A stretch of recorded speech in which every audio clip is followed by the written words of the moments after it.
बिस्मिल्लाहिर्रहमानिर्रहीम। आज का जो लेक्चर है, मैंने जैसे पहले बताया 3 पोर्शंस में मैंने डिवाइड किया है। सबसे पहले पोर्शन में हम देखेंगे कि आइसोलेटेड फुटिंग की हम स्टील और क्वांटिटी एस्टिमेट किस तरह करते हैं। उसके बाद हम एक सिंपल स्लैब का स्टील किस तरह निकालते हैं। और फिर अगर आपको बीम का स्पैन दे दिया जाए कि इस स्पैन में एक बीम डल रही है, तो उसमें हम स्टेरप्स किस तरह कैलकुलेट करते हैं और उन स्टेरप्स का वेट किस तरह निकालते हैं। फिर हम अगले पोर्शन में ड्राइंग्स थोड़ी सी देख लेंगे कि उनको किस तरह रीड आउट किया जाता है, और एंड पे हम देखेंगे कि एसफॉल्ट की क्वांटिटी किस तरह कैलकुलेट की जाती है टन में। तो सबसे पहले ये एक आइसोलेटेड फुटिंग है, जिसको हम मैंने उसी ड्राइंग्स जो मैं आगे दिखाऊंगा उन्हीं ड्राइंग्स से ये जो डायग्राम है ये मैंने उठाई है। तो इस डायग्राम को सबसे पहले हम समझ लेते हैं। इस डायग्राम में अगर आप देखें तो इसके सबसे लोएस्ट जो पोर्शन है जिसकी थिकनेस 3 इंच है, ये हमारे पास लीन कंक्रीट हम डालते हैं जब भी हमने फाउंडेशन डालनी हो आइसोलेटेड। उससे नीचे हम 2 या 3 इंच की लीन कंक्रीट डालते हैं जिसको पीसीसी बोलते हैं, प्लेन्ड सीमेंट कंक्रीट। और इसकी जो मिक्स रेशो होती है वो 1:4:8 हम रखते हैं। फिर अगर आप थोड़ा सा ऊपर मूव करें तो यहाँ पर हमारे पास फुटिंग की मेन जो थिकनेस है वो आ जाती है। यहाँ पर इस डायग्राम के मुताबिक जो फुटिंग है उसकी थिकनेस है मेरे पास 9 इंच। और इसकी जो टोटल लेंथ है वो है 3.5 फुट। ये फिलहाल इस फुटिंग का आपको क्रॉस सेक्शन दिखाया गया है। अब इसमें ये जो बार आपको नज़र आ रही है जो बे की शेप में है, यहाँ से स्टार्ट होती है और इस तरह करके चलती है, ये हमारी मेन बार है। और ये हमें बताया गया है 4 नंबर बार यूज़ हो रही है, और जिसके बीच centre to centre spacing use हुई है 8 इंच। फिर ये जो आपको डॉटेड नज़र आ रही हैं चीज़ें, ये हमारे पास हमारी डिस्ट्रीब्यूशन बार है। ये जो डॉटेड में नज़र आ रही हैं, इसका हमें उसने सीधा सीधा बता दिया है कि ये 3 नंबर की 8 बारें आपने डालनी है। इसका मतलब है कि इस पूरे इलाके में 8 बारें डलेंगी डिस्ट्रीब्यूशन, जिनका सेंटर टू सेंटर आप निकाल लेंगे। और इनका जो नंबर है बार का वो 3 नंबर बार है। थोड़ा सा ऊपर मूव करेंगे तो यहाँ पर जब हम आइसोलेटेड फुटिंग की बात करते हैं तो यहाँ पर आप ये स्टील भी इसमें इंक्लूड हो सकता है। और अगर आप स्टील इंक्लूड नहीं कर रहे तो सिंपल क्या है, कंक्रीट डाल के थोड़ा सा हम यहाँ से सरिया निकाल देते हैं यहाँ तक, प्लिंथ बीम तक। और उससे ऊपर हम अपनी जो ईंटों की 9 इंच की दीवार है जो कि ग्राउंड फ्लोर लेवल से हमारी स्टार्ट होती है प्लिंथ बीम के बाद, वो 9 इंच की दीवार आ जाती है हमारे पास। अब इस फुटिंग में मैंने अज्यूम ये किया है कि इसका स्टील सिर्फ इसके 9 इंच वाले बॉक्स में ही आता है, ऊपर स्टील नहीं जा रहा। फिर ये जो आपको डब्बे नज़र आ रहे हैं 6-6 इंच के दो, ये हमारे ब्रिक के बने हुए हैं, ईंटों के बनाए गए हैं। मोस्टली ये 18-18 के हम 2 स्टेप्स दे के उसके ऊपर हम 13 का स्टेप देते हैं और फिर 9 का स्टेप दे देते हैं। बाज़ जगहों पर 24, 18, 13 और 9 इस तरह के स्टेप्स भी हम दे सकते हैं। जो आपका फिजिबल लगे साइड पे वो आप वहाँ पर प्रोवाइड कर सकते हैं। अगर इस फुटिंग का मैं टॉप व्यू दिखाऊं तो ये फुटिंग टॉप से कुछ इस तरह नज़र आएगी। ये फुटिंग का ओवरऑल एरिया है, 3.5 बाय 3.5 का डब्बा आपने बनाना है। और उसके अंदर ये कॉलम आपको नज़र आ रहा है जो मैंने हाईलाइट किया हुआ है, इसको मैंने C1 का नाम दे दिया। और इस पूरी फुटिंग को जहाँ पे ये स्टील आएगा और इसमें ये जो 1 2 4 का कंक्रीट हम करेंगे RCC की, वो इस पोर्शन में आ जाएगी। और ये जो बाकी वाला पोर्शन है इसको हम फुटिंग बोलते हैं, और ये सेंटर वाला जो आपको कलर्ड में नज़र आ रहा है ये मेरा कॉलम यहाँ से ऊपर को उठेगा। अब इस कॉलम के सेंटर से फुटिंग के कॉर्नर तक जो डिस्टेंस है वो 1.75 फीट है, और सेम इसी तरह दूसरी तरफ भी 1.75 फीट बनता है, या दूसरे अल्फाज में 1 फीट 9 इंचेस बनता है। तो इस फुटिंग की लेंथ मेरे पास आ गई 3.5 फीट। विड्थ मेरे पास आ गई 3.5 फीट और डेप्थ या थिकनेस मेरे पास आ गई 9 इंच की। तो ये डायमेंशंस ज़हन में रखिएगा। तो सबसे पहले मैं स्टील निकाल लेता हूँ अपनी जो मेरी डिस्ट्रीब्यूशन बार्स हैं, यानी कि 8 बारें 3 नंबर की। तो मैंने पहले बताया था किसी भी स्टील की कैलकुलेशन के लिए हमारे पास 3 स्टेप्स होते हैं। पहला स्टेप हम नंबर ऑफ़ बार्स निकाल लेते हैं, दूसरे स्टेप में हम कट लेंथ निकाल लेते हैं उन बार्स की, और तीसरे स्टेप में हम वेट ऑफ स्टील कैलकुलेट कर लेते हैं। तो सबसे पहले मैं स्टेप नंबर 1 पर आता हूँ, नंबर ऑफ़ बार्स। क्योंकि मुझे ड्राइंग में ऑलरेडी बता दिया गया है कि 8 बारें डालनी है इस आइसोलेटेड फुटिंग में, तो मुझे मज़ीद कैलकुलेशंस की ज़रूरत ही नहीं है। मैं डायरेक्ट लिख दूंगा number of bars is equal to 8, जो कि इस फाउंडेशन में डिस्ट्रीब्यूशन बार्स के तौर पे डलेंगी। फिर मैं क्या करता हूँ, स्टेप 2, कट लेंथ निकाल लेता हूँ 1 बार की। अब 1 बार की कट लेंथ मैंने निकालनी है, तो मेरे पास ये इस डायरेक्शन में ये बार्स डलेंगी, क्योंकि हॉरिजेंटल डायरेक्शन में तो मेरे पास मेन बार्स डल जाएंगी, तो वर्टिकल डायरेक्शन में मेरे पास डिस्ट्रीब्यूशन बार्स डलेंगी। तो एक कॉर्नर से दूसरे कॉर्नर तक का जो डिस्टेंस है वो है 3.5 फीट। तो मैंने क्लास में ये बात बताई थी, फुटिंग के केस में हम जो कवर क्लियर कवर ले रहे होते हैं वो 2 इंच या 2.5 इंच ले रहे होते हैं। इस ड्राइंग में जो फुटिंग के केस में क्लियर कवर मुझे दिया गया है वो 2 इंच है। अब इस 2 इंच का मतलब है कि 2 इंच मैं यहाँ से भी माइनस करूँगा और 2 इंच मैं यहाँ से भी माइनस करूँगा। तो 3.5 फीट माइनस 2 इंच को जब आप फिट में करेंगे तो वो बनेगा 0.167। यहाँ से भी माइनस हो गया और ऊपर वाले हिस्से से भी आपने माइनस कर दिया। अब जब आपने क्लियर कवर माइनस कर दिया तो आपके पास 1 बार की कट लेंथ आ जाएगी, जो कि 3.5 फीट की लंबाई में डलेगी, इंक्लूडिंग क्लियर कवर। तो जब मैंने देखा और कैलकुलेशंस की तो आंसर मेरे पास आया 3.166 फीट्स। ये मेरे पास 1 बार की काट लेंथ आई है। मुझे चाहिए 8 बारों की काट लेंथ। तो मैं क्या करूँगा, इस 3.166 को 8 के साथ मल्टीप्लाई कर दूंगा, तो मेरे पास 8 बारों की काट लेंथ आ जाएगी 25.328 फीट। 2 स्टेप्स हो गए। अब तीसरे स्टेप में मैं वेट ऑफ स्टील निकालूंगा। तो वेट ऑफ स्टील के मैंने डिफरेंट फार्मूले क्लास में बताए हुए हैं। जब भी हम मतलब फीट्स में चल रहे होंगे तो कोशिश करें कि आप d²/52.9 या d² / 24 कोई भी फार्मूला ले लें। लेकिन इन दोनों में प्रेफरेबल है कि आप d² / 52.9 ले लें, क्योंकि इससे डायरेक्ट आंसर आपके पास केजी में आ जाएगा। तो मैंने जब d²/52.9 लिखा और इसको मैंने 8 बारों की कट लेंथ जो ऊपर कैलकुलेट की है उसके साथ मैं मल्टीप्लाई करता हूँ। अब यहाँ पर जो d है ये याद रखिएगा, यहाँ पर जो d की वैल्यू है वो आपने बार नंबर लिखना है। तो डिस्ट्रीब्यूशन बार्स के केस में हमारे पास 3 नंबर बार यूज़ हो रही है, तो यहाँ पर d की जगह मैं 3 लिख दूंगा। जब मैं 3 लिखता हूँ तो 3² / 52.9, ये करेक्शन कर लीजिएगा, यहाँ पर ये दूसरा फार्मूला भी मैंने साथ ही लिख दिया हुआ है। तो ये 52.9 है, इसको जब मैं मल्टीप्लाई करता हूँ कट लेंथ के साथ जो 8 बारों की आई है, तो आंसर मेरे पास आता है डायरेक्ट केजीज में 9.498 केजीज। अब ड्राइंग में इस तरह की सेम मुझे 3 फुटिंग्स दे दी गई थी। तो मैं क्या करता हूँ, अब एक का सरिया मेरे पास आ गया 9.498, तो बाकी जो 3 होंगी उनका भी सेम ही होगा, क्योंकि डायमेंशन सेम है, स्टील सेम है, डिस्ट्रीब्यूशन में मेन बार में भी मेन बार्स जो है वो भी सेम है। लिहाजा इस 9.498 को मैं 3 से मल्टीप्लाई कर दूंगा, तो मेरे पास 3 फुटिंग जो आइसोलेटेड फुटिंग्स हैं जो कि सेम टू सेम इसी तरह की हैं ड्राइंग्स में, तो 3 फुटिंग का सरिया आ जाएगा मेरे पास 28.944। ये तो मैंने निकाल लिया अपना डिस्ट्रीब्यूशन बार्स पे। अब मैं आता हूँ मेन बार्स का स्टील निकालना है। अगेन सेम वही मैं 3 स्टेप्स फॉलो करूँगा। सबसे पहले नंबर ऑफ़ बार्स मैंने निकालनी है।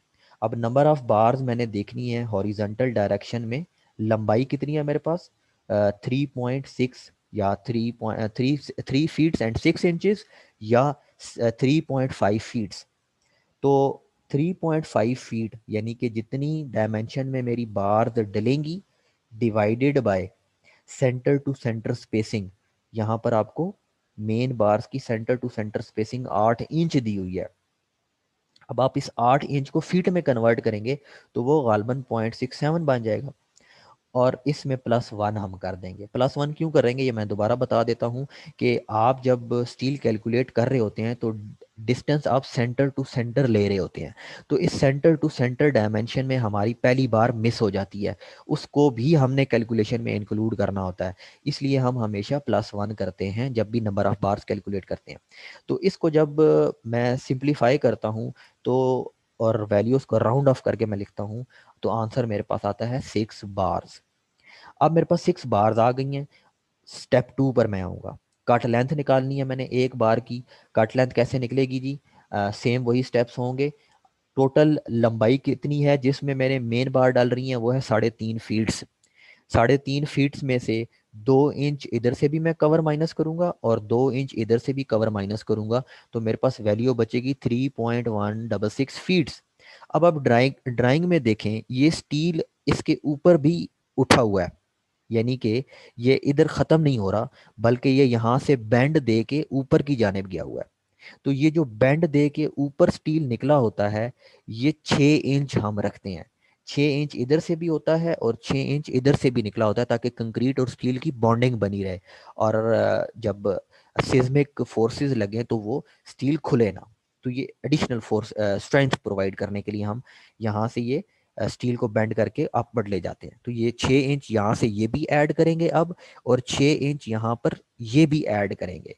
तो जब मैं 6 इंच ऐड करता हूँ एक तरफ से भी और 6 इंच ऐड करता हूँ दूसरी तरफ से भी, तो मेरे पास आंसर आ जाता है 4.167 फीट। ये कट लेंथ आई है एक बार की, मुझे चाहिए कट लेंथ 6 बारों की। तो मैं इस 4.167 फीट को 6 से ज़रब दे दूंगा, तो मेरे पास आंसर आता है 25.002 फीट। अब तीसरा स्टेप मेरे पास आ गया वेट ऑफ स्टील कैलकुलेशन का। मैं क्या करूंगा, डी की जगह, पहले क्योंकि 3 नंबर बार यूज हो रही थी तो मैंने 3 लिखा था, अब मेन बार है यहाँ पे नंबर 4 बार यूज हो रही है, तो इधर डी की जगह 4 आ जाएगा। तो 4 square divided by 52.9 into total काट लेंथ जो मैंने निकाली है 6 बारों की 25.002 फीट्स, मल्टीप्लाई करेंगे तो आंसर आएगा 7.56 kg। 3 इसी तरह की फुटिंग्स हैं मेरे पास, तो 7.56 kg को जब मैं मल्टीप्लाई करूंगा 3 के साथ तो मेरे पास आंसर आएगा 22.67 kg।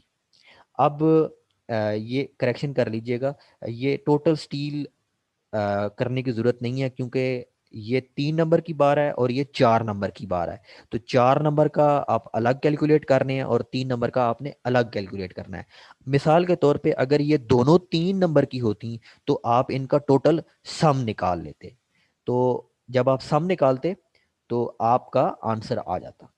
तो अभी फ़िलहाल इस चीज़ को आप इग्नोर कर दें, क्योंकि यहाँ पे हमारे पास अ, दोनों बार्स डिफरेंट हैं।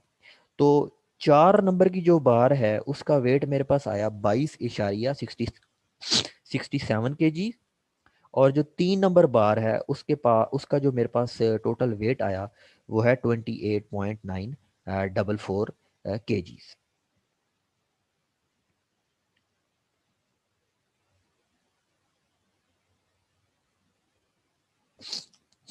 अब हम चलते हैं इसकी जो मैंने कैलकुलेशन की है, इससे मैं क्वांटिटी एस्टिमेट करता हूँ आपके सामने।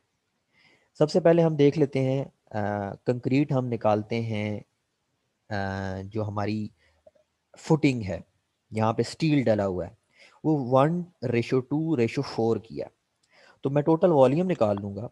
जब मैं टोटल वॉल्यूम निकालता हूँ तो मुझे पता है लेंथ, यहाँ पे अगर आप इस डायग्राम को देखें, लेंथ है मेरे पास फुटिंग की 3.5 फीट्स, विड्थ है मेरे पास फुटिंग की 3.5 फीट्स, और जो थिकनेस मेरे पास आ रही है वो है 9 इंच, और इसको अगर फीट में करेंगे तो ये बन जाएगा 0.75 फीट्स। और इसको जब मैं मल्टीप्लाई करता हूँ तो मेरे पास आंसर आता है 9.1 1.875 फीट्स। अब ये मेरे पास वेट वॉल्यूम आ गया, इसको मैंने ड्राई में कन्वर्ट करना है, तो मैं मल्टीप्लाई कर दूंगा 1.54 से, तो आंसर आता है 14.15 फीट क्यूब। क्योंकि 3 फुटिंग्स का मैं निकाल रहा हूँ, तो मैं इसको 3 से ज़रब दे दूंगा, तो मेरे पास आंसर आता है 42.45 फीट क्यूब। अब ये मेरे पास ड्राई वॉल्यूम आ चुका है। इसको यूज़ करके मैं सबसे पहले सीमेंट निकालूंगा। सीमेंट की रेशो चेक करें, मेरे पास गिवन है 1, तो 1 divided by sum of all these ratios, 4 + 2 + 1 7 बनता है। ज़रब दे दूंगा इस ड्राई वॉल्यूम के साथ, तो मेरे पास आंसर आता है 6.064 फीट क्यूब। एक सीमेंट बैग में 1.25 फीट क्यूब होते हैं, तो मैं इस क्वांटिटी को जब 1.25 से डिवाइड करूंगा, तो मेरे पास आंसर आता है 4.85। इसको मैं राउंड ऑफ करूंगा तो मेरे पास 5 बैग्स आ जाएंगे सीमेंट के। अब सैंड मैंने निकालना है, तो सैंड के लिए यहाँ पे जो सीमेंट का वॉल्यूम आया था मेरे पास 6.064, उसको डायरेक्ट मैं सैंड की जो रेशो है उसके साथ ज़रब दे दूंगा, तो सैंड का वॉल्यूम आ जाएगा। एग्रीगेट का अगेन सीमेंट के वॉल्यूम के साथ एग्रीगेट की रेशो से ज़रब दे दूंगा, तो मेरे पास एग्रीगेट की क्वांटिटी आ जाएगी। अगर आप इस तरह नहीं करना चाहते, तो आप दूसरे तरीके से भी अपना कैलकुलेट कर सकते हैं। दूसरा तरीका कौन सा है जी? जो ये वाला तरीका है। कैसे? सैंड मैंने निकालनी है, तो सैंड की रेशियो डिवाइड 2 है, divided by sum of all ratios 7 है, मल्टीप्लाई मैंने कर दिया ये जो मैंने अभी वॉल्यूम कैलकुलेट किया है 42.45, तो इससे मेरे पास आंसर आ जाएगा। और उस आंसर को दोबारा आप 1.25 से जब डिवाइड करेंगे, मतलब सीमेंट तो नहीं निकाल रहे, रेत निकाल रहे हैं, तो यहाँ पर जब 2/7 into dry volume equal to करेंगे, तो आपके पास ये रेत की क्वांटिटी आ जाएगी। और अगर आप एग्रीगेट निकालना चाह रहे हैं, तो 4 डिवाइडेड बाय 7 मल्टीप्लाई बाय 42.45, इसको जब आप सिंप्लीफाई करेंगे, तो आंसर मेरे पास आ जाएगा 24.256 फीट क्यूब, जो कि मेरे पास उसकी एग्रीगेट का वो रिक्वायर्ड वॉल्यूम आ जाएगा इस फुटिंग के लिए। अब मैं निकालता हूँ पीसीसी, जो मेरे पास लीन कंक्रीट आई हुई है। लीन कंक्रीट मतलब ये जो 3 इंच की मैंने लीन कंक्रीट डालनी है मिक्स रेशो 1:4:8 के साथ। डायमेंशन, लेंथ मेरे पास वही रहेगी 3.5 फीट, विड्थ मेरे पास वही रहेगी 3.5 फीट, सिर्फ थिकनेस अब चेंज हो जाएगी, वो है 3 इंच या 0.25 फीट्स। इसको मैं जब मल्टीप्लाई करूंगा, तो मेरे पास आंसर आता है 3.063 feet cube. Again weight volume है, इसको मैं ड्राई में करूंगा, मल्टीप्लाई करूंगा 1.54 से, तो मेरे पास एक फुटिंग की पीसीसी आ गई। 3 के लिए मुझे रिक्वायर्ड है, तो इस वॉल्यूम को मैं 3 से ज़रब दूंगा, तो मेरे पास आंसर आता है 14.15 फीट क्यूब। ये अब 3 फुटिंग का पीसीसी के लिए ड्राई वॉल्यूम आ गया। अब इस ड्राई वॉल्यूम को यूज़ करके मैं अपना सीमेंट निकालूंगा, यानी कि सीमेंट की रेशो जो कि है 1 divided by sum of all these ratios, 8 + 4 + 1, तो वो 1 डिवाइडेड बाय 13 ज़रब यहाँ पे जो मैंने वॉल्यूम निकाला है, इसको मैं सिंप्लीफाई करूंगा, तो आंसर आता है 1.09 डिवाइड। अब ये मेरे पास मुझे सीमेंट हमेशा बैग्स में चाहिए होता है, और एक बैग में 1.25 फीट क्यूब वॉल्यूम कवर होता है, तो 1.09 को मैं डिवाइड कर दूंगा 1.25 के साथ, आंसर आता है 0.9, तो ये नियरली इक्वल टू 1 बैग में कर लूंगा। इसी तरह मैंने रेत निकालनी है, तो जो सीमेंट का वॉल्यूम था 1.09, वो सैंड की जो रेशो मुझे गिवन थी उसके साथ मल्टीप्लाई कर दिया, तो सैंड का वॉल्यूम आ गया। इसी तरह एग्रीगेट के लिए सीमेंट का जो वॉल्यूम था, वो उसको मैंने एग्रीगेट की रेशो के साथ मल्टीप्लाई कर दिया, तो एग्रीगेट का वॉल्यूम मेरे पास आ गया। इसी तरह अगर आप इसकी कॉस्टिंग निकालना चाह रहे हैं, कॉस्टिंग के लिए हमें पता है हमारा अगर एक बैग मिसाल के तौर पे आजकल 550 रुपये का है, और स्टील का वेट अगर हम एज्यूम करें 3 नंबर और 4 नंबर बार का दोनों का वेट, दोनों दोनों का जो रेट चल रहा है, वो हम एज्यूम कर लें कि 128 रुपीज़ पर केजी है, और सैंड का रेट हम एज्यूम कर लें 30 रुपये पर क्यूबिक फीट है, और एग्रीगेट हम एज्यूम कर लें 42 रुपये पर क्यूबिक फीट है, तो आप क्या करेंगे? टोटल सीमेंट बैग्स यानी कि 5 यहाँ पर यूज़ हो रहे हैं और एक यहाँ पे यूज़ हो रहा है, 6 आ गए। 6 को उनकी कॉस्ट के साथ मल्टीप्लाई करेंगे तो 3300 रुपये आ गए। इसी तरह आपने सैंड निकालना है, तो सैंड का ये वाला वॉल्यूम प्लस ये वाला वॉल्यूम ऐड करेंगे और उसको 30 के साथ ज़रब दे देंगे। इसी तरह एग्रीगेट 24,256 प्लस 8,72 ऐड करेंगे और उसको 42 के साथ ज़रब दे देंगे। और इसी तरह स्टील, आप दोनों का स्टील वेट पीछे जो निकाला है ऐड कर देंगे। अगर अगर आपका जो स्टील का बार नंबर है वो सेम है, तब उस केस में आप ऐड करेंगे। अगर सेम नहीं है तो उनको अलग अलग आप मल्टीप्लाई करके ऐड कर देंगे। तो इस केस में हमने अज्यूम कर लिया दोनों का सेम कंसिडर कर लिया, रेट भी सेम कंसिडर कर लिया, तो उसको 128 से मैंने मल्टीप्लाई किया। अब इन चारों कॉस्ट को जब मैं ऐड करता हूँ तो मेरे पास इस इन 3 फुटिंग की जो मटेरियल कॉस्ट आ जाती है वो है 11,794 रुपये। इसमें स्टील भी है, सीमेंट भी है, सैंड भी है, एग्रीगेट भी है। अब मैं मूव करता हूँ अपनी अगले पॉइंट की तरफ। यहाँ पे एक छोटी सी मैंने स्लैब एज्यूम कर ली, जिसकी विड्थ हम जिसकी लेंथ ले लेते हैं 10 फीट और विड्थ ले लेते हैं 12 फीट। और इसमें जो हमारा मेन बार हैं वो भी 8 नंबर की हैं और सेंटर टू सेंटर स्पेसिंग हमने 6 इंच एज्यूम कर ली। और जो मेरी डिस्ट्रीब्यूशन बार्स हैं वो भी 8 नंबर की हैं और सेंटर टू सेंटर स्पेसिंग मैंने 6 इंच एज्यूम कर ली। यहाँ पे मैं क्लियर कवर, वैसे जब हम स्लैब को कंसिडर कर रहे होते हैं तो स्लैब में हमेशा क्लियर कवर हम 0.75 एज्यूम कर रहे होते हैं या 3/4 इंच हम ले रहे होते हैं। लेकिन इस एग्जांपल को समझाने के पर्सपेक्टिव में मैंने क्लियर कवर 1 इंच एज्यूम कर लिया है। तो सबसे पहले मैं क्या करूँगा, जो मेरी क्या है लॉन्ग बार्स हैं उनकी, यानी कि जो 12 फीट वाली बार्स हैं, इसका मैं वेट निकालूंगा। इसका वेट निकालने के लिए सबसे पहला स्टेप है number of bars, total distance कि कितने डिस्टेंस में वो बार्स आप डालेंगे। तो आप ये देखें, जो लॉन्ग बार्स आपकी डलेंगी ये 10 फीट का डिस्टेंस कवर करेंगी हॉरिजॉन्टली। तो टोटल डिस्टेंस जितने में ये 12 फीट वाली बारें, 12 फीट की लंबाई में जो लॉन्ग बार्स हैं ये डलेंगी, टोटल डिस्टेंस 10 फीट आ जाएगा। Divided by centre to centre spacing मेरे पास गिवन है 6 इंच, प्लस 1 कर दूंगा तो नंबर ऑफ लॉन्ग बार्स मेरे पास आ जाएंगी 21। यानी कि इस डायरेक्शन में 21 बारें डलेंगी 6 inch centre to centre spacing में। अब कट लेंथ निकालता हूं मैं एक बार की। टोटल लंबाई कितनी गिवन है मुझे इस स्लैब की जिसमें मैंने लॉन्ग बार डाली है, वो है 12 फीट। अब इस 12 फीट में 1 इंच क्लियर कवर ऊपर से भी माइनस करूंगा, 1 इंच मैं नीचे से भी माइनस करूंगा और उसको मैं फिर ज़रब दे दूंगा 21 के साथ, क्योंकि आपने 21 बारों की कट लेंथ निकालनी है। तो मेरे पास आंसर आता है 248.49 फीट। अब ये 21 बारों की कट लेंथ आ गई है। जो 21 बारें आपने यहाँ पर डालनी है एक्सक्लूडिंग क्लियर कवर, उनकी कट लेंथ आ गई है मेरे पास। नंबर ऑफ बार्स अब शॉर्टर डायरेक्शन में मैंने निकाल लेनी है, क्योंकि दोनों का बार नंबर सेम है, लिहाजा मैं दोनों का एंड पे कमुलेटिव वेट भी निकाल सकता हूँ। अगर इनका बार नंबर अलग अलग होता तो मैं इनका अलग अलग वेट कैलकुलेट करता। अब मैं आता हूँ अपनी शॉर्टर बार की कट लेंथ निकालने के लिए। सबसे पहले मैं देखूंगा कि ये जो शॉर्टर बार है मेरे पास 10 फीट वाली, ये कितनी डलेंगी। तो इसके लिए टोटल डिस्टेंस देख लें।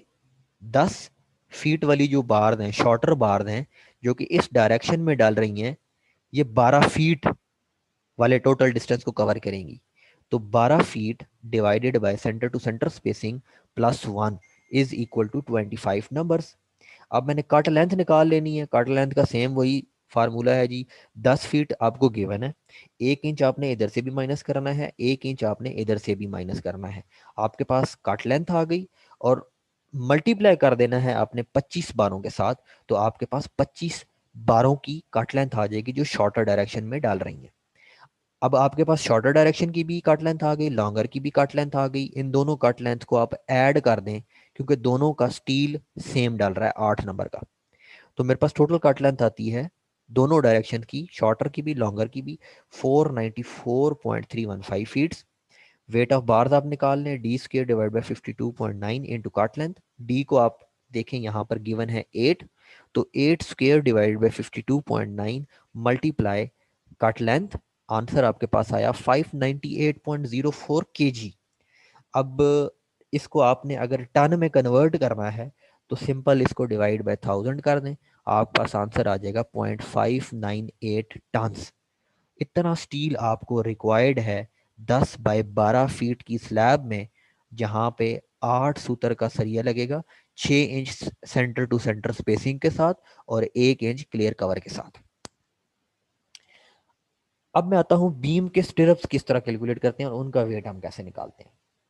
तो आप एक इमेजिनरी सिनेरियो एज्यूम कर लें कि ये बीम का क्रॉस सेक्शन है, और इस बीम का क्रॉस सेक्शन की जो डायमेंशन हैं, वो डेप्थ है बीम की 18 इंच और जो विड्थ है बीम की वो है 12 इंच।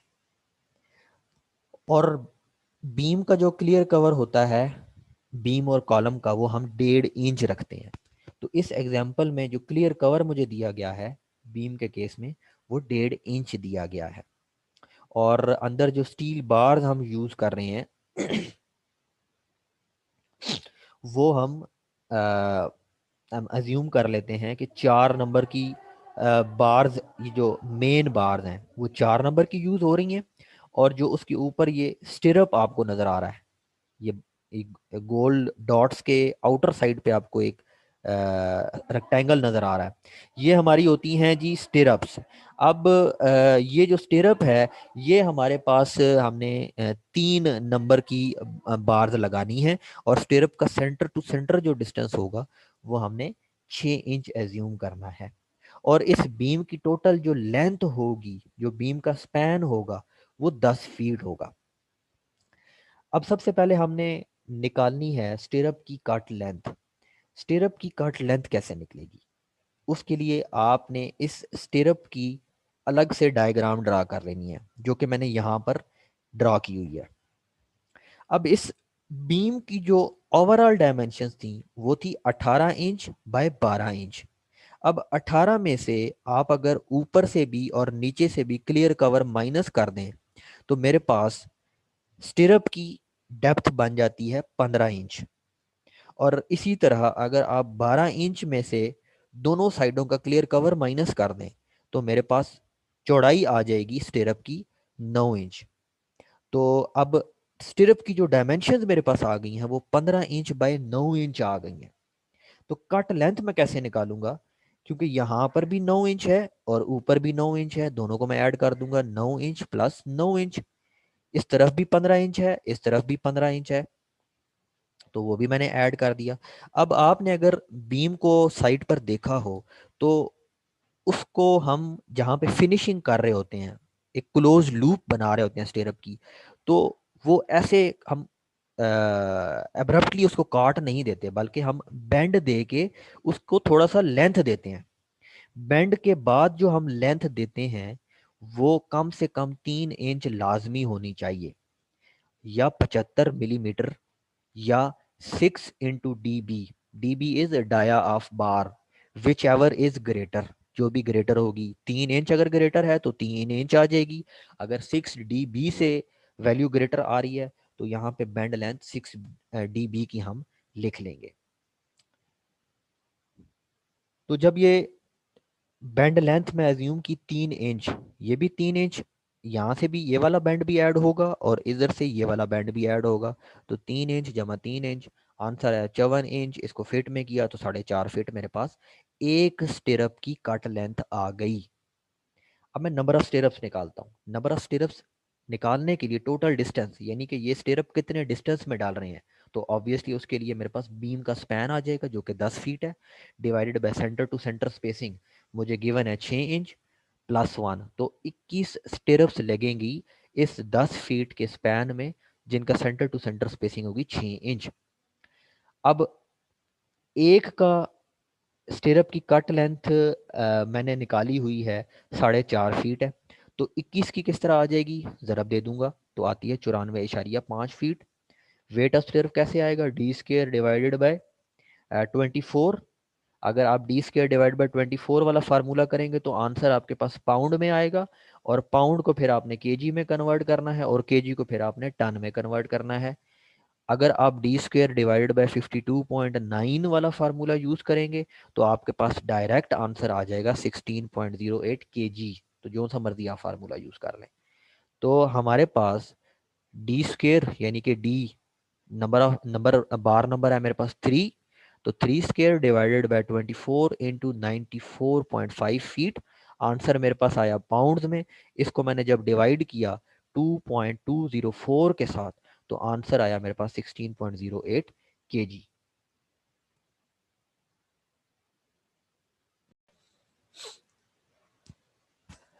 वेलकम बैक जी। अब मैंने एक ड्राइंग ऐड की है, जिसको थोड़ा सा मैं बताऊंगा कि कौन कौन सी इंफॉर्मेशन एक सिंपल जो घर की ड्राइंग अगर आपने देखनी है तो वहाँ से हम एक्सट्रैक्ट कर सकते हैं। ये मैंने पिक्चर ऐड की है, थोड़ी सी ब्लर नज़र आ रही होगी, लेकिन इसकी सब्सिक्वेंट स्लाइड्स हैं। मैंने हर इस बड़ी ड्राइंग में हर छोटी छोटी ड्राइंग्स को जूम क्रॉप कर। क्रॉप करके मैंने ऐड की हुई हैं। तो आगे चल के आपको मज़ीद ये ड्राइंग्स क्लियर नज़र आएंगी। तो जब भी आपके पास ये आर्किटेक्चरल ड्राइंग हमारे पास खोली हुई है, तो हमारे पास मल्टीपल टाइप ऑफ ड्राइंग्स होती हैं। अगर प्रोजेक्ट सिंपल घर का है तो आपको उसमें सादा सी एक आर्किटेक्चरल ड्राइंग नज़र आ रही होगी और साथ में उसकी स्ट्रक्चरल ड्राइंग नज़र आ रही होगी। अगर आपके पास कम्प्लेक्स प्रोजेक्ट है, बड़े प्लाजे का प्रोजेक्ट है, हाई राइज बिल्डिंग का प्रोजेक्ट है, उसमें फिर हमारे पास आर्किटेक्चरल की अलग ड्राइंग्स होती हैं, स्ट्रक्चर की अलग होती हैं, फाउंडेशन प्लान की अलग होती हैं, प्लम्बिंग की अलग ड्राइंग होती है, इलेक्ट्रिकल जो सेटअप होता है उसकी अलग ड्राइंग होती है। फिर हमारे पास जो एच वैक सिस्टम होता है, heating ventilation and air conditioning system जो होता है उसकी अलग ड्राइंग होती हैं। वो प्रोजेक्ट के स्कोप पर डिपेंड करता है। अगर आप सिंपल सादा घर की बात करें तो उसमें आपको आर्किटेक्चरल ड्राइंग और स्ट्रक्चरल ड्राइंग दी जाएंगी। ये जो सामने ड्राइंग आपको खुली नज़र आ रही है, ये इसको हम आर्किटेक्चरल ड्राइंग बोलते हैं। इस आर्किटेक्चरल ड्राइंग में आपको उस घर के हर फ्लोर के प्लान्स दिए जाते हैं। जैसे कि यहाँ पर ये मुझे ग्राउंड फ्लोर का प्लान दिया गया है, फिर फर्स्ट फ्लोर का प्लान दिया गया है, और फिर ममटी या रूफ का प्लान दे दिया गया है। अब इन प्लान्स को अगर आप रीड आउट करेंगे तो आपको हर कमरे की डायमेंशन मिलेगी, और उस जो डायमेंशन के साथ साथ आपको जो अरेंजमेंट है रूम्स की, आपको वो अरेंजमेंट मिलती जाएगी। पहली चीज होगी। दूसरी, आपको जिस जगह घर बनाने जा रहे हैं उस जगह का लेआउट प्लान मिल जाएगा कि इसकी ओवरऑल डायमेंशन क्या है। तीसरी चीज, आप जो घर बनाने जा रहे हैं आर्किटेक्चरल प्लान में उसका 3D मॉडल आपको दे दिया जाएगा। चौथी चीज, आपको जो आपका रैंप डिटेल्स हैं वो दे दी जाएंगी। और फिर आपको जो बाउंड्री वॉल है आपकी, जो मेन बाउंड्री जिसमें मेन डोर आपका घर का लगेगा, वो उसकी डिटेल्स आपको दे दी जाएंगी। उसके अलावा आपका जो फ्रंट एलिवेशन है उसकी डायग्राम आपको दे दी जाएगी। रेयर एलिवेशन की आपको डायग्राम दे दी जाएगी। और फिर आपको इसका एक सेक्शन कट करके शो करा दिया जाएगा। जिस तरह की आप ड्राइंग्स में पढ़ भी चुके हैं, प्लान्स और सेक्शन। ये जो ड्राइंग्स हैं ये आपको प्लान्स हैं। इसको ये ए पॉइंट, ये जो आपको ए पॉइंट नज़र आ रहा है यहाँ से काटा गया है, और इसका ये जो सेक्शन ड्राइंग है वो यहाँ पे शो कर दी गई है, सेक्शन एट ए। अब आर्किटेक्चरल ड्राइंग जब आप आएंगे तो राइट साइड पर बड़ी इंपॉर्टेंट इंफॉर्मेशन आपको नज़र आ रही होती है। इसमें आपको स्केड्यूल ऑफ एरिया दिखाया जाता है, यानी आपके प्लॉट का टोटल साइज क्या है, और इस प्लॉट के साइज में ग्राउंड फ्लोर का कवर्ड एरिया कितना है, फिर अगर आपका फर्स्ट फ्लोर है तो उसका कवर्ड एरिया कितना है, अगर आपकी ममटी है तो उसका कवर्ड एरिया कितना है, और फिर फाइनल या टोटल कवर्ड एरिया कितना बनता है इन तीनों पोर्शंस का। उसके नीचे स्केड्यूल ऑफ ओपनिंग्स आ जाएंगी। स्केड्यूल ऑफ ओपनिंग्स से मुराद ये है आपके जो डोर्स हैं, आपकी जो विंडोज़ हैं, आपकी जो वेंटिलेशन के लिए आपने वेंटिलेटर्स प्रोवाइड किए हुए हैं, उन ओपनिंग के साइजेस उसने बता दिए हैं कि अगर आपने डिफरेंट डोर्स हैं तो हर डोर की विड्थ और हाइट कितनी होगी, अगर आपकी विंडो है तो हर विंडो की विड्थ और हाइट कितनी होगी, और डिस्टिंक्शन के लिए उनको नंबर्स दे दिए जाते हैं, W1, W2, W3, अगर डिफरेंट डायमेंशंस की विंडोज़ हैं, अगर डिफरेंट डायमेंशंस के डोर हैं। अब मिसाल के तौर पे जो हमारा मेन घर का डोर होता है वो हम गालबन 4 फीट का रखते हैं। फिर जो कमरों के दरवाजे होते हैं उनकी जो चौड़ाई है वो हम 3.5 फीट रख रहे होते हैं। फिर हमारे जो वॉशरूम हैं वो हम उसकी जो चौड़ाई है वो 2.5 फीट रख रहे होते हैं। वो डिपेंड करता है हमारे ऊपर, लेकिन जो standard most frequently use dimension है वो यही है। दूसरी टाइप ऑफ ड्राइंग हमारे पास आती हैं जी स्ट्रक्चरल ड्राइंग्स। ये नज़र नहीं आ रहा होगा लेकिन सब्सीक्वेंट स्लाइड्स में इनको मैंने काट के अलग अलग शो भी किया हुआ है। अब जो स्ट्रक्चरल ड्राइंग है उसको अगर आप उठाएंगे तो उसमें भी आपको बड़ी काम की चीज़ें मिलेंगी।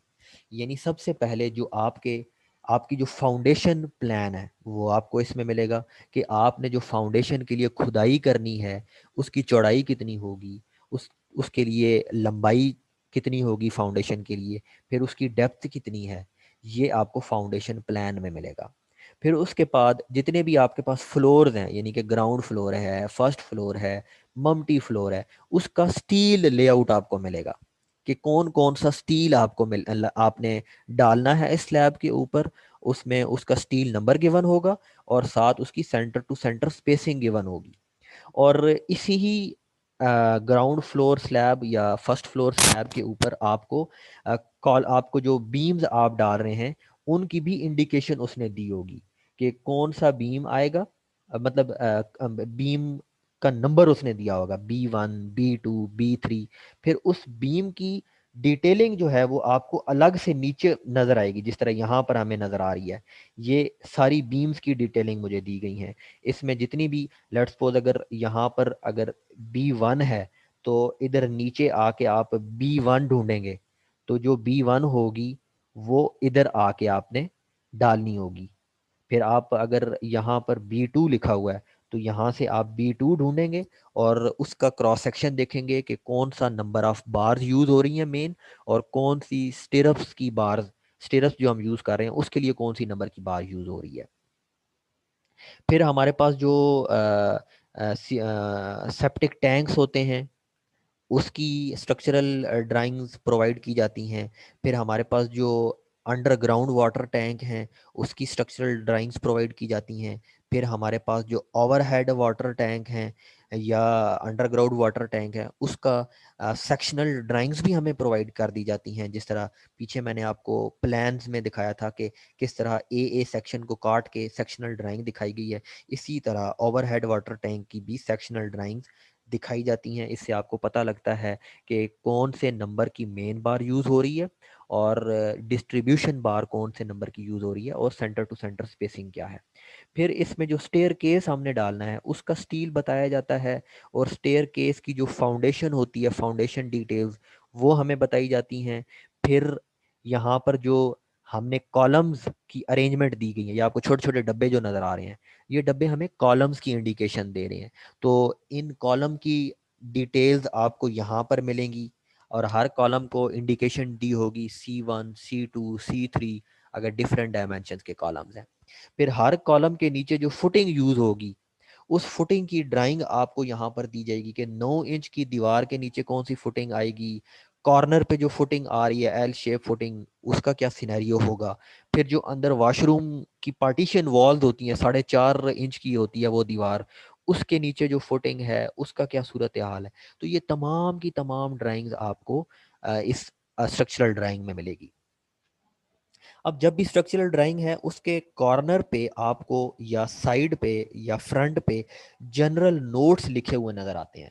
ये आपने लाजमी रीड आउट करने होते हैं। इसमें उसने स्पेसिफिकेशंस बताई होती हैं कि अगर आपने कॉलम का या बीम का या स्टील का कंक्रीट डालना है, उसकी मिक्स रेशो क्या होगी। आपने जो ओवरलैपिंग करनी है स्टील के दरमियान, ओवरलैपिंग का क्या क्या फार्मूला यूज़ करेंगे। डेवलपमेंट लेंथ अगर आपने देनी है, उसका क्या फार्मूला यूज़ करेंगे। फिर स्टील की स्ट्रेंथ क्या यूज़ करेंगे। फिर आपने क्लियर कवर कितना देना है। ये तमाम डिटेलिंग आपको जर्नल नोट्स में जो लिखी होती है वहाँ पर मिलेगी। अब ये वो आर्किटेक्चरल ड्राइंग है, मैंने जूम इन करके आपको दिखा दी है। अब इस आर्किटेक्चरल ड्राइंग को आप देखें तो इस पूरे मकान की लेंथ और विड्थ आपको नज़र आ रही है, और ये जो डॉटेड आपको ब्लैक डॉट्स नज़र आ रहे हैं, यहाँ पर ये कॉलम्स आपके आएंगे। तो आपको आर्किटेक्चरल ड्राइंग्स में कॉलम की जगह पता लग रही है, आपको दरवाज़ों का पता लग रहा है, आपको खिड़कियों का पता लग रहा है। अब ये जहाँ पर आपको आर्किटेक्चरल ड्राइंग में ये डॉटेड लाइंस नज़र आएंगी, इसका मतलब है ये जगह खाली है यहाँ से। तो इधर कोई दीवार नहीं आएगी, दीवार आपकी यहाँ तक इंक्लूड होगी, यहाँ तक आएगी। ये बीच वाला पोर्शन हम खाली कंसिडर करेंगे इस ड्राइंग में। और यहाँ पर ये विंडो के ऊपर आपको ये 3 फीट का जो छज्जा नजर आ रहा है, ये रूफ प्रोजेक्शन आपकी है। फिर बैक पर आपको ये 3 फीट का जो नज़र आ रहा है, ये रूफ प्रोजेक्शन है 3 फीट की। जब आप पहले फ्लोर पे स्लैब डालेंगे तो उस स्लैब को आपने 3 फीट बाहर की जानिब निकालना होगा, जो रूफ प्रोजेक्शन होती है। फिर आपको ये स्टेयर केस बॉक्स है, यहाँ से आपकी स्टेयर केस अप जाएंगी और यहाँ से आप दूसरे फ्लोर पे पहुँच जाएंगे। और स्टेयर की उसने विड्थ भी दी होगी, और ट्रेड का साइज़ भी दिया होगा, राइज़र का साइज़ भी दिया होगा, नंबर ऑफ़ स्टेप्स भी निकाल के उसने दिए होंगे। ये आपका आर्किटेक्चरल ड्राइंग है। अब यहाँ पे जब आप छत पर आएंगे, यहाँ पर आपके ओवरहेड वाटर टैंक, और ये अगेन जो डॉटेड लाइन आपको नज़र आ रही है, ये ममटी के ऊपर जो आपने स्टोर और ममटी बनाना है, उसकी जो छत डालेंगे, ये उसकी प्रोजेक्शन है। और ये हम 2 फीट निकालते हैं बाहर को। और जो आपने छत की स्लोप देनी है, वो भी उस ड्राइंग में बता दी जाती है कि स्लोप आपकी इस तरफ को आनी चाहिए और इस तरफ को आनी चाहिए, कि आपके अगर बारिश हो तो पानी ऑटोमेटिकली रिड़ के ऊपर की जानिब या नीचे की जानिब आ जाए। और यहाँ पर भी स्लोप दी गई है ताकि पानी आपका छत के ऊपर खड़ा ना हो। और ये आपको ये जो छोटे छोटे ये बॉक्सेस नज़र आ रहे हैं, तो ये इनको हम भत्ते बोलते हैं, भत्ते। ये छोटी छोटी बीम्स होती हैं, कमोबेश ये 6 इंच की भी हम इसकी लंबाई रखते हैं, 8 इंच की भी होती है, बाज़ जगहों पर लोग 1 फुट भी रख देते हैं। ये सिर्फ खूबसूरती के लिए होती है। आप अक्सर बिल्डिंग्स को देखें और उनका फ्रंट एलिवेशन देखें, तो इस तरह की छोटी छोटी बीम्स बाहर को निकली आपको नज़र आएंगी। तो ये इनका कोई मकसद नहीं होता, ये सिर्फ खूबसूरती के लिए होती है। ये आपको फ्रंट एलिवेशन, अब आप देखेंगे तो इससे आपको अंदाज़ा होगा कि फ्रंट एलिवेशन का डिज़ाइन किस तरह का होना चाहिए। फिर आपकी जो फ्लोर लेवल है वो कितना होना चाहिए, और फ्लोर से लेके सीलिंग की हाइट कितनी होनी चाहिए, इंक्लूडिंग आपकी स्लैब, तो एक्सक्लूडिंग आपकी स्लैब थिकनेस जिसमें आपने कंक्रीट करना है। तो ये आपका सीलिंग हाइट इसको बोलते हैं, ये 10 फीट है। फिर आपने जो स्लैब डालनी है उसको 6 इंच यहाँ से हमें पता लगता है।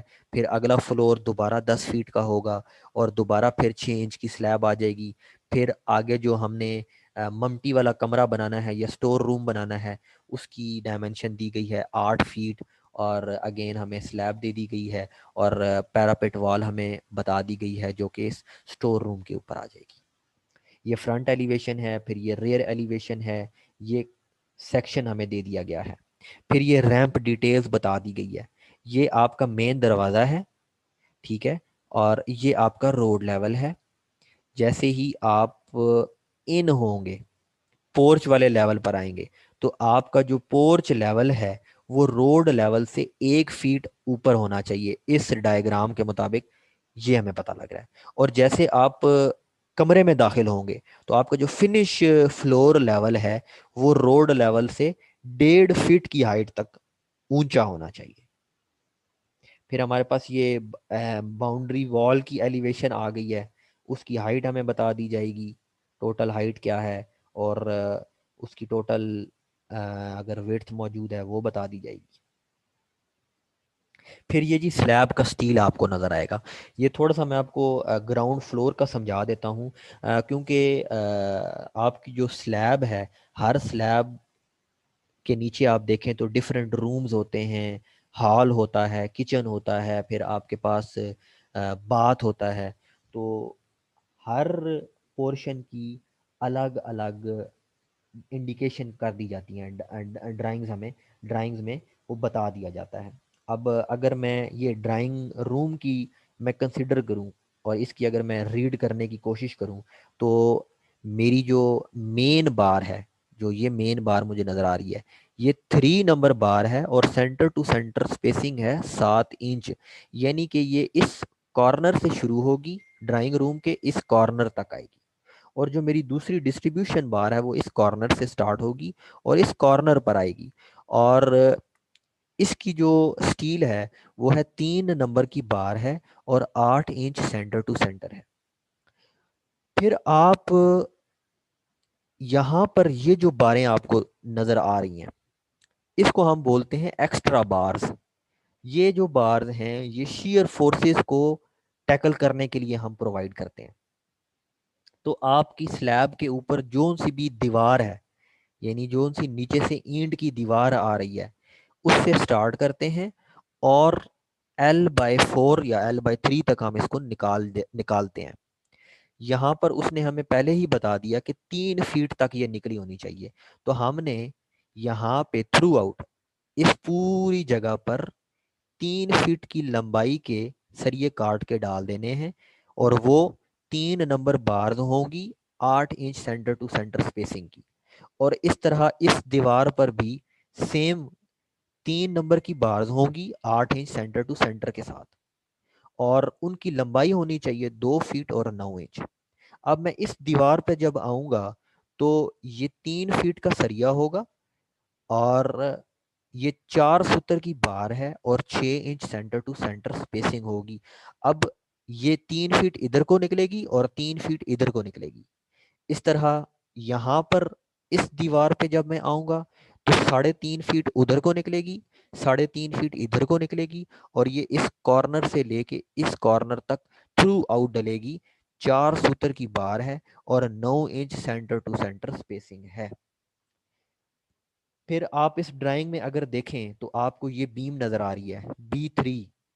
तो B3 बीम ये मेरे पास मौजूद है, B3 बीम का क्रॉस सेक्शन। तो यहाँ पे B3 का मेन सरिया आएगा, 4 नंबर की बार आएंगी, 4 बारें बॉटम पे और इसी तरह ऊपर भी बारें डलेंगी। और इसकी जो स्टिरअप है वो मेरे पास है 3 नंबर की बार हैं 6 inch centre to centre spacing के साथ। और टोटल डेप्थ जो मेरे पास इस बीम की है वो 1 फीट 3 इंच है, जिसमें स्लैब का पोर्शन भी आ रहा है 6 इंच का। और बीम का जो साइज है वो 9 बाई 9 इंच होगा अगर आप स्लैब की थिकनेस निकालें। इस तरह मेरे पास फिर यहाँ पे ये B1 बीम आएगी इस वाले स्पैन में, इधर भी B1 बीम आएगी, इधर भी B1 आएगी। अब B1 आप देखें कौन सी है, ये मेरे पास B1 है। यहाँ से B1 का स्टील डायमेंशन में आ लूँगा। फिर मैं देखूंगा यहाँ पे अगर कोई B2 बीम, ये देखें जिस तरह ये B2 इधर आ रही है, इस पूरे स्पैन में B2 बीम आएगी। तो B2 बीम को मैं यहाँ से देख लूँगा क्रॉस सेक्शन उसका, उसका स्टील, उसकी डायमेंशंस। और यहाँ पर एक हमारे पास बीम होती है CB, जिसको हम कंसील बीम बोलते हैं। ये बीम हम जो स्लैब का स्टील है उसी के अंदर ही प्रोवाइड कर देते हैं। बाकी जो बीम्स हैं इनका स्टील अलग से नज़र आ रहा होगा, अलग से बाइंडिंग आप करेंगे स्लैब के स्टील के अलावा। लेकिन जो जो कंसील बीम का स्टील है ये स्लैब के स्टील के अंदर ही आपने डालना होता है। और कंसील बीम मोस्टली हम उस जगह पर देते हैं जहाँ पर हमारे पास कोई बड़ा हॉल हो या स्पैन बहुत ज़्यादा इंक्रीज हो जाए, वहाँ पर हम कंसील बीम दे देते हैं। तो इस केस में ये स्टेयर वाले बॉक्स में यहाँ पर आपकी कंसील बीम आ जाएगी और इस कंसील बीम का आपका क्रॉस सेक्शन ये है। फिर इस तरह अगर हम स्टेयर का स्टील स्टडी करने की कोशिश करें तो हमारे पास ये जो बारें आ रही हैं ये लंबाई में, ये मेरे पास मेन स्टील बार्स हैं। ये हैं 4 नंबर की बार्स हैं और 6 इंच सेंटर टू सेंटर डलेंगी थ्रू आउट इस स्टेयर की विड्थ में। ये आपको एक साइड दिखाई गई है। इसकी चौड़ाई है 3.5 फीट। तो 4 सूतर का सरिया 6 इंच सेंटर टू सेंटर की स्पेसिंग के साथ 3.5 फीट की चौड़ाई में डलेगा। इस तरह ये टिमकड़े आपको छोटे छोटे डॉट्स नज़र आ रहे हैं, ये आपकी डिस्ट्रीब्यूशन बार्स हैं और ये आपकी हैं 3 सूतर की बार्स हैं जो 6 inch centre to centre spacing के साथ डलेंगी। इस तरह ये आपकी जो ऊपर आएंगे लैंडिंग में फिर डिफरेंट बार्स आपकी डाल रही हैं। ये 3 सूतर की 8 inch centre to centre spacing के साथ, और फिर डिस्ट्रीब्यूशन बार्स ये जो दो डलेंगी यहाँ पर छोटी छोटी कॉर्नर पे, ये 2 बार डलेंगी 3 सूतर की 3.5 फीट की चौड़ाई में। फिर ये कॉलम की एक क्रॉस सेक्शंस हैं। इसमें 2 तरह के कॉलम्स यूज़ हो रहे हैं, C1 और C2। पोर्च में जितने भी कॉलम यूज़ होंगे वो C2 कॉलम्स यूज़ होंगे, यानी कि ये वाला C2 कॉलम है आपका और ये वाला C2 कॉलम्स हैं। बाकी जितने भी कॉलम हैं वो आपके C1 कॉलम्स हैं। उनका आपको ये आपके पास आ गया। फिर आपने जो प्लिंथ बीम डालनी है उसकी आपको बता दी गया क्रॉस सेक्शन और उसका स्टील आपको बता दिया गया है। फिर आपने जो स्टेयर के साथ फुटिंग खुदाई करनी है उस फुटिंग का आपको डिटेलिंग बता दी गई है कि पीसीसी में सबसे पहले डालनी है। फिर आपने फुटिंग की जो स्टेयर्स के नीचे डालनी है उसकी थिकनेस है। फिर उसका स्टील है, मेन बार हैं, 4 बारें डालनी है 3 सूतर की। और आपकी डिस्ट्रीब्यूशन बार आएंगी 3 नंबर बारें डालनी है 6 inch centre to centre spacing की। फिर यहाँ पर जो 2 बारें आपने डालनी हैं वो आपकी 3 सूतर की बारें डलेंगी 8 inch centre to centre spacing के साथ। और इस फुटिंग का कनेक्शन हम दे देंगे ऊपर वाले स्टेयर के साथ, यानी कि ये फुटिंग का स्टील ऊपर आया आया आया, यहाँ से हमने बेंड दिया और ये इधर तक हमने इसको एक्सटेंड कर दिया। और वो एक्सटेंड जो हमने किया वो 6 इंच एक्सटेंड किया हमने। FFL से मुराद है फिनिश्ड फ्लोर लेवल। ये आपके मम्टी स्लैब की डिटेलिंग है। आपकी इस डायरेक्शन में जो बारें डलेंगी वो 3 नंबर बारें डलेंगी 8 इंच की। और इस डायरेक्शन में जो आपकी बारें डलेंगी वो हैं 3 नंबर बारें डलेंगी 7 inch centre to centre spacing के साथ। और जो एक्स्ट्रा बार्स हैं हर दीवार के ऊपर, उसको आपने देखना है कि इधर जो डलेंगी वो आपको बता दिया गया है। फिर इस दीवार पे जो डलेंगी वो भी हमें बता दिया गया है। जो इस दीवार पे एक्स्ट्रा बार डलेंगी वो भी बता दिया गया है और सेम इस दीवार पे भी बता दिया गया है। आखिरी चीज़ है जी एसफॉल्ट की कैलकुलेशन हम किस तरह करते हैं। मिसाल ले लेते हैं। हमारे पास विड्थ ऑफ रोड है 10 फीट, लेंथ ऑफ रोड है मेरे पास 1000 फीट्स, थिकनेस ऑफ रोड है मेरे पास 6 इंच या 0.5 फीट। टोटल वॉल्यूम मैंने निकाल लिया 5000 क्यूबिक फीट। अब टोटल वॉल्यूम मेरे पास आ गया। और मुझे ये भी पता है जो एसफाल्ट की जो डेंसिटी होती है वो होती है 145 पाउंड पर क्यूबिक फीट। अब जैसे जैसे आपकी एसफाल्ट का मिक्स डिज़ाइन चेंज होगा तो आपकी ये डेंसिटी भी उसी हिसाब से चेंज हो जाएगी। लेकिन जो अगर आपको कोई वैल्यू प्रोवाइड ना की गई हो तो हम 145 ही एज्यूम कर लेते हैं एसफाल्ट की डेंसिटी। तो जब मैं इस 5000 क्यूबिक फीट को डेंसिटी ऑफ एसफॉल्ट के साथ मल्टीप्लाई करता हूँ मेरे पास आंसर आता है 725000। अब ये मेरे पास आंसर आया पाउंड्स में, तो इसको मैंने केजी में कन्वर्ट करने के लिए डिवाइड किया 2.204 के साथ। आंसर आया मेरे पास 328947 केजी। मैंने बताया आपको एसफाल्ट हमेशा टन में चाहिए होती है या क्यूबिक यार्ड में चाहिए होती है, तो कोशिश करें उसको टन में कैलकुलेट कर लें। तो इस वैल्यू को जब मैं डिवाइड बाय 1000 करता हूँ तो आंसर मेरे पास आता है 328.947 टन। इतनी एसफाल्ट आपने ऑर्डर करनी है इन डायमेंशन को कवर करने के लिए। अब अगर आपको यूनिट्स दे दी जाए मीटर्स में, उसके लिए हम क्या करते हैं।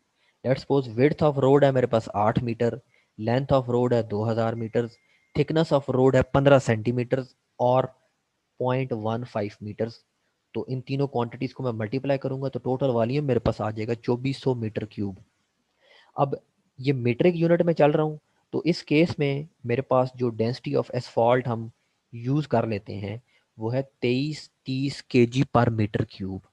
तो इस डेंसिटी को जब मैं वॉल्यूम के साथ मल्टीप्लाई करता हूँ तो मेरे पास आंसर आता है 559200 kg। मुझे आंसर टन्स में चाहिए, तो मैं जब इसको डिवाइड बाय 1000 करता हूँ तो मेरे पास आंसर आता है, यहाँ पर पॉइंट मिसिंग है, तो ये है 559.2 टन मेरे पास एसफॉल्ट आ जाएगी जब मीटर्स में मैं चलूँगा। और आखिरी एग्जांपल साइट के हिसाब से अगर मैं देखूं, आपको जब रोड की थिकनेस 2 इंच दे दी जाए तो आपने आंखें बंद करके ये कैलकुलेशन कर देनी है। जब रोड की थिकनेस 2 इंच हो तो 1 टन एसफॉल्ट आपका 89 स्क्वायर फीट का एरिया कवर करता है। मैं पॉइंट दोबारा रिपीट करता हूं, जब आपकी रोड की थिकनेस 2 इंच हो तो उस 2 इंच की थिकनेस में आपकी 1 टन एसफॉल्ट 89 स्क्वायर फीट का एरिया कवर कर रही होती है।